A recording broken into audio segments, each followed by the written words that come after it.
I killed a chaplain's, or not chaplain, yeah, a chaplain's daughter. We knew it happened, and it was a family secret. Was that shocking? Yes, very shocking, because that's not my dad. February 13th, 1973, Palo Alto, California. A young law librarian left work at the Stanford campus and never made it home. The suspects' MOs were very similar, and both victims were last seen leaving the Stanford University campus area before their murders. Her orange Chevrolet Nova appeared near Old Page Mill Road. Do you remember ever stopping by the side of the road and looking into this vehicle? No. It's an orange Chevy Nova. No. The keys were gone. The area was quiet. The location was isolated. Something was wrong. Do you remember what happened No. with this young female? No. No? I didn't even know her. Officers searched the wooded hills west of the university. They moved through ravines and narrow trails. 3 days later, the search ended. Her body was found on the ground with a floral scarf pulled tight around her neck. You have long been convinced that Getrew was responsible for other killings as well, but we may never know with his death. Signs of assault were present. Evidence under her fingernails showed a violent struggle. Her name was Leslie Perlov. She was 21. Getrew was already in custody in Santa Clara County. He was arrested last year in connection to the murder of 21-year-old Leslie Perlov. Fear spread across the Stanford community. Several crimes against young women had taken place across California in that era. Students changed routines. Investigators worked long hours. They collected prints, asked questions, and circulated flyers. Nothing produced a lead. The case stalled. Did you ever go in the hills, like in the area around Page Mill Road? Page Mill Road, like just west of Stanford? No. No, you never went to that area? No. Okay. The file drifted into the cold case archive. Time passed. The 1970s became the 1980s, then the 1990s. The fingernail scraping stayed in storage. DNA testing did not exist when Leslie was killed, and early testing methods in later decades could not extract anything useful. The case stayed silent. Her family waited with no answers. The San Mateo Sheriff's Office said they reopened their investigation into Janet Taylor's murder after Santa Clara County did the DNA legwork to break the Perlov case. In 2018, a cold case team reopened the file. DNA technology had advanced. The fingernail evidence went back to the lab for modern testing. Technicians extracted a complete male profile. DNA with the Golden State Killer, and backtracking that way is amazing. I totally think that's wonderful. The profile did not match anyone in the national database, so investigators turned to genetic genealogy. Small matches appeared, distant relatives, partial connections. The pattern narrowed toward a single family line. That line led to a man now living in Hayward. I am so in shock. They've been very quiet neighbors. Residents of Hayward's Fairway Park neighborhood had no idea a man at the center of a 45-year-old cold case murder was living among them. He had once worked as a lab technician on the Stanford campus during the early 1970s. His name was John Arthur Getrew. Detectives tracked him for days. They needed a fresh DNA sample for confirmation. One morning, he stopped at a medical office in Union City and bought a drink. When he tossed the cup into a bin outside, investigators retrieved it minutes later. The lab compared that cup to the DNA under Leslie's fingernails. The profiles matched exactly. The case shifted from speculation to certainty.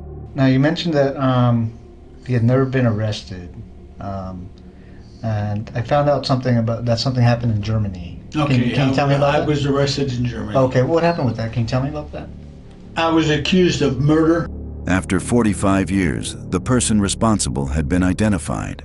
Detectives planned the arrest. When they approached him at his home in Hayward, he appeared calm. He stepped onto the driveway and answered basic questions. He presented himself as a quiet man with a steady life.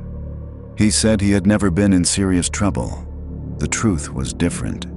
Why did they arrest you? I mean, if... Probably the next day. Okay. After they found the body, I guess. Okay. How did they tie you to this body? How did they connect you to his body? Somebody had seen me. Long before moving to California, Getreux had been involved in a violent case overseas. As a teenager living on a United States military base in Germany, he had been charged in the death of a young woman. Getreux served only 6 years for the murder of a high school girl at a U.S. Army base in Germany. He was released in 1969 and came to California. He spent 6 years in a juvenile facility. After returning to the United States, he settled into normal life. Records from the 1970s also showed that the Palo Alto Police Department had investigated him for a sexual assault. There was another accusation against you about a sexual assault from the Palo Alto Police Department? Palo Alto Police Department. Okay. That's when I was the leader of an Explorer post. Okay. Can you tell me about what happened there? Nothing. Connected to his role as a youth program leader, that case never reached trial. During the current investigation, detectives asked about his past. He minimized the German case.